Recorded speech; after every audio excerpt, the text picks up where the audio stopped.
everyone, and welcome to another episode of So You Want to Cosplay. Today, I have the lovely JuanitaBean here with me. She is Hey going to be y'all. talking to you guys. I'm going to ask her a few things. She's going to give some insight, and we're going to get to know her a little bit more as a creator and cosplayer. Well, hi, I'm Juanita, aka JuanitaBean. I'm a cosplayer slash streamer slash just general content creator. And yeah, that's me. AKA my Aries sister. Hello. Hey, let's get it. The first thing that I want to ask, what made you become JuanitaBean? Where did this come from? What's the story? How did we get here? Where did she come from? As far as like just branding myself, Lean Mean JuanitaBean was my full gamer tag. That was my gamer tag for Xbox, for Microsoft. And so that was my gamer tag because when my dad is on the phone with his friends, he talks to his friends. My dad's like 72. He'll be like, hey, the rooter with the tutor, the mean motor scooter, the lean bean something machine. And I was like, lean bean JuanitaBean. And then it just stuck. That's so cute though. What? And then I was a barista when I started streaming. I worked at Starbucks. And so I liked coffee. It just went together. But Lean Mean JuanitaBean does not fit as far as like character limits for everything. So I condensed it to just JuanitaBean. Juanita being my middle name. Bean because I just want to keep that bean aspect.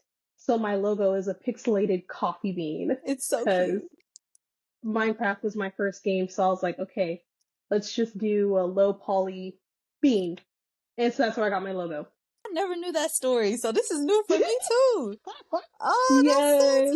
tight. Okay. You talked about like your gamer tag and stuff. So when you first started getting in like the anime community and things, you were coming in as a streamer, right? I was coming in as a streamer. That is true. Okay. And I didn't intend on streaming. I actually started out as a Discord mod, for an all girls gaming Discord.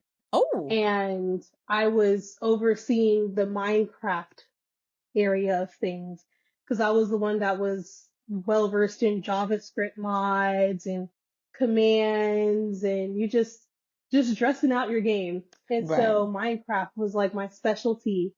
And so some days I would just sit in the Discord VC and I would just play Minecraft and other members of the Discord would just sit there and watch. And we'd talk and we'd watch them. We start opening up realms and servers and there was more talking, more watching, and my friends were just like, why don't you just stream on Twitch? I was like, what's that? So that's how I got to streaming on Twitch on my little MacBook Pro. Very laggy, very fun. That's how I got into the streaming community. Okay. And then cosplay followed short after. There were, I think, two specific creators that really inspired me. What was your first cosplay? My very first cosplay, if we want to be real in terms of just costume cosplay, Yes. it was Whoopi Goldberg from Sister Act. Oh, And I'll period. probably, it was a part of a photography project, for my school in my photography class. And we couldn't pick our own person to cosplay. Our classmates picked who they thought we looked like. And so with me being one of the only few black people in the room, Of course. apparently I look like Whoopi Goldberg. She's Okay. beautiful, don't get me wrong, Yeah, but of I don't see course. the resemblance. Yeah, I was gonna say I don't see no whoopee now. Okay. Yeah, other people got like Tom Hanks and all this cool shit. Oh, And I boo. came to school as a nun. Boo. Wow. Mind you, it was a Catholic school. Of But course. my second legitimate cosplay, which I was actually excited to do, was Psyche K from The Disastrous Life of Psyche K. I remember that, and I actually have a specific question for you about that. Also at your first DreamCon, if I'm not mistaken. Yes, you probably met me in that cosplay night. Yes, it was. You pulled up at the hotel in the cosplay. First time I met Nita was not just like dressed down. It was in cosplay. I met cosplay Nita first. You wore it well though. It was so cute. So like the little balls that you did were handmade, right? Yes, I made the base out of clay. I wasn't like a pro cosplayer at that point. So I found some clay at Michael's that was drying clay, and I literally molded it together. I bought some blue clay and some white clay, shaped it together. It was fun. I took some like wooden sticks, and I like cut them, and I bought a pack of multicolored ping pong balls, took a drill, drilled a hole in the ping pong balls, and glued it to the base. And then Jeez. super glued hair clips on the bottom of the base and clipped them into my hair. Like, here they are. Ah, perfect. I Handmade, don't know. handcrafted. This might have been a sign that I should have been some type of engineer, but like, it worked. And The fact that, you are able to think of all these things and even think of putting this together, you started, like, honestly, with your cosplays, there are different aspects that you hand do them. One of them being your wigs. You customize your own wigs. oh yeah, How difficult is that? Like, what goes into that? I am a short cutter because I have dreadlocks. I don't have time to be sewing track for track. I did it last DreamCon, Period. won't do that again. So what I do is I usually buy a synthetic wig in Hmm. like a 613 blonde. I get some rip dye and some boiling water and bloop. I go at it with like a curling wand or a hot comb, keeping glue and vibes. Wow. I do cut a Wow. hole in the back of my wigs though to pull my locks through the back and Hmm. spread them out. That's smart. I wouldn't have never thought Mm-hmm. about that. You wouldn't even know because I didn't know you had locks for the longest until I seen you with your locks out. I had no idea. So I thought I told you this. I really didn't know, girl. But I was like, oh, period, Nina. Like, this is so cute. It's so you. Like, I don't Thank know. It's so you. you. What is some advice to those that you would give to those who want to start getting into cosplay and may want to do more craft work, make it more personable? If you saw somebody else do it, still do it anyways. There's barely such thing as an original cosplay anymore. I think a lot of the things that held me back from doing it sooner was the fact that I saw someone else do it and was like, damn, I missed my chance. You know how many Shigo cosplays there are? Do you know how many Velma cosplays there are? Do you know how many Right. Powerpuff Girls? Like, just She go, do it! bitch. Like I did she go, even though that's everybody named Mama She go. I'm She go too. Hey. Start off with closet cosplays. Those are the best ones. I think every black female cosplayer is probably going to just footnote Kiera Please as their inspiration in the beginning of their cosplay journey. It's just necessary because back in her Tumblr days, those were closet cosplays. Yes. And she was killing them. Start off closet cosplaying. It's fine. You'll be fine. Like the crafty realm is when it starts getting advanced. It starts getting a little bit harder. I've been planning a Loba cosplay from Apex for over a year because like when you look at the outfit, it's got a lot of tricky components to it. And it's like, do I want to nail this or do I want to put on a bodysuit and call it a day? I've never told you this, so this is going to be a little heartfelt moment. But you are a little inspiring to me as far as cosplay because you like do a lot of that stuff on your own and just like, really kind of make your cosplays your own. Like, I don't know. It's just really Thank inspiring. you. Just did my first closet cosplay yesterday. I did Rin from Fate. So I And was it's like, so oh, good. thanks. And it is so good. And your Thanks. Genshin cosplay was good. I And those cosplays appreciate are it. hard. Oh yeah, I was really nervous about that Genshin one. I have been planning that one for a minute. So It I was was like, good. boom, let's do it for the first of the year. Bow, I'm cosplaying this year. I'm mainly doing this, to put on for different women who may want to start getting into this space to give them some ideas and tips and help. But I'm also doing it because so many like women in this space or people in general in the cosplay space approach it differently. That's People that true. go directly by the book. You have people that focus more on editing and like SFX and things like that. You have people who hand make everything, and you also have Mm-hmm. people who just focus on like makeup and stuff like that. Like I'm gonna mention Avencia. She really does crazy with the SFS makeup. Like that's the first thing I Mm-hmm. seen from her. So I Yeah. really wanted to interview so many of you guys because all of you approach it differently and you have Or a just different advanced in aspect. different that inspired me. It was Kira Please and Evencia. Like, I don't even Yes. think she knows how long I've been following her. Mm. Like, I know she knows of me and knows me now, but I've actually been following her for a long time because I was Wow. like, she does such good cosplays and she's Yes. black and she has skin like me and she looks like me and she sounds like me. And I was Yes. like, I love this girl. And so I've just been following ever since. But I used to look at people like her and like Kira Please and go, ain't no way I'm gonna pull this off. I was like, I'm gonna be a laughing stock. Oh, You know what? Forget it, because I have yet to see a Psyche K. I think that's what inspired me to do Psyche K for my first DreamCon, and that was DreamCon what 2021, one or and two. I think I ran into two Psyche Ks at that convention. I came to DreamCon 2023, and there were so many Psyche Ks.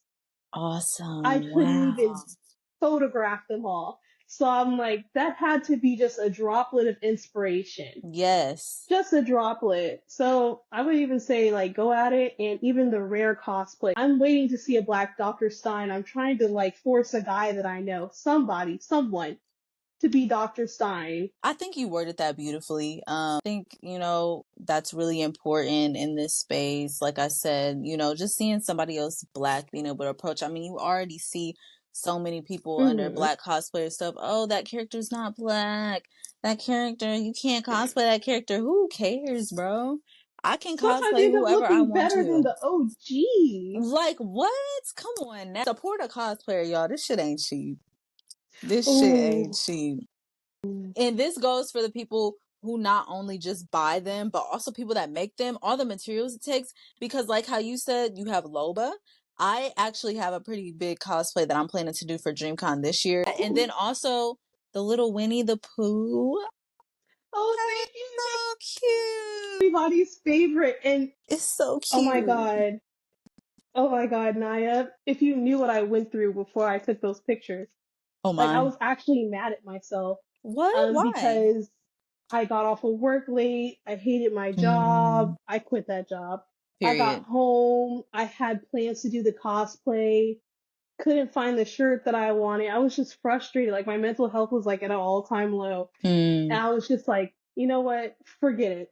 And I put period. on my shorts. I found a different red shirt out of my dad's closet. I found this blonde wig that I had, put it on, black nose, red lip, whatever. Let's take some pictures. Like, at least I can say I did it. And that Yeah, cosplay did numbers. it did. That was a I really think big one. I was not expecting that, but it'd be the ones that you're not That you expecting never. a high turnout from. You Right. guys like this? And we did because you were so cute. I love that one. Thank you. What's it like cosplaying in Texas? Because now, a bigger anime scene and stuff in Texas. There's different events and stuff from what I see, primarily in Mm-hmm. Austin. What's it like cosplaying where you're from? Like, do you feel like you have a community or is it just kind of like on your dolo? I'm still looking for my community, surprisingly. I shouldn't say as far as Texas, I would say Dallas. I feel like I'm still looking for my community. But as far as like the anime scene, there's not a lot of publicized events other than cons. I'd say like black cosplayers. I feel like the scene is really in Austin. I just feel like it's in Austin. Of my favorite creators who I'm friends with are often smaller towns and they're spread across the state and spread across the country. And it really takes a con for us to Word. regroup. Yeah. Any cosplayers? Any events going on near me? Left Las Vegas thinking that there were no girls like me, and then I started living in Texas, and there were girls like Kiki Chia and Eden and their whole friend group. They're all on the West Coast. Yeah. I was like, how did I not meet you girls sooner? But I was already in Texas by the time I discovered their existence. Because one of the reasons I left the West Coast was because I felt like there was like an absence of support for nerdy black girls. And I was like, Hmm. I don't belong here. I hate it here. And I was like, okay, Texas, here I come. And that's where I got most of the love from. It's okay because you still out here making moves. You still out here doing your thing. You really are. And we look forward to Thank Nita you. cosplays. I have a question. I ask this to everybody. If money wasn't an issue, like let's not even act like that's a thing. What would be your dream cosplay? Ooh. I feel like I'm planning for my dream cosplay right now, which is a Loa cosplay, but let me honestly think about that. A few moments later. Okay, so let's do that then. So what's your dream cosplay? And then what's your most expensive cosplay that you would like to do? This is gonna be really wacky, but I would like to do a Bella Goth cosplay just for shits and giggles. My Okay. most expensive cosplay. I haven't played Horizon Zero Dawn, but I would like to pull off the main character. I feel like that'd be a beautiful cosplay, but Okay. because it's so intricate, I feel like the details would cost me a bit of money. Oh yeah. But I would love to pull that off. Muscle Mommy coming soon. Muscle Mommy coming in 2024. Before we close out, and everything, this has been really fun. You're such a sweetheart. What Thank you. can we see from Nita in 2024? What can we expect? Are you giving us some things, more cosplays? What's going on? Honestly, more pre-recorded content coming soon. So live streaming has been fun. I do want to drop more cosplays, but I want to do more pre-recorded content, more YouTube content, and more short content, just because I feel like live streams, although people do go back and watch VODs, I want to put something out there that is going to last, that is going to have that memory, something that you can go back to and watch and go, oh, I really liked that Last of Us series by Juanita. I think I'm gonna go run it back again, just as a comfort watch. And I think I want to be one of those creators where it's like, I think I'm gonna go back and watch this. Like live streams are one thing, but live streams don't feel as intimate when you go back to rewatch it because you're interacting with the chatters, you're pausing, someone just subbed, someone just gifted it, and it's like it's not the same vibe. And so I want to make more content that's tailored towards you, the viewer. I'm talking to just you. And this is this intimate moment between me and the rest of my community instead of just a stream where, I had technical difficulties for 4 minutes, 1 minute, and then the next. Yeah. That and shorts because I feel like I have a couple of things to talk about, but just shorts. Like I'm really excited for that. I think that would be amazing, first of all, because what? You on YouTube? I know that's right. It's like you said, you want something that'll last. And I don't know about you, but for me, like a lot of those people, YouTubers and stuff, are what kind of inspired me to kind of get into this space in general anyways. So I would like to jump into and be something like that for the next generation. I feel like you going that way, you're already inspiring people now. I mean, hey, you inspired me. So I think that you doing that will definitely help inspire future creators and stuff. So I look forward to that. I'm sure all of our viewers will be looking forward to that from you too. This has been great. Love you too, y'all. This has been episode 2 of So You Want to Cosplay with Miss JuanitaBean. Bye. Bye.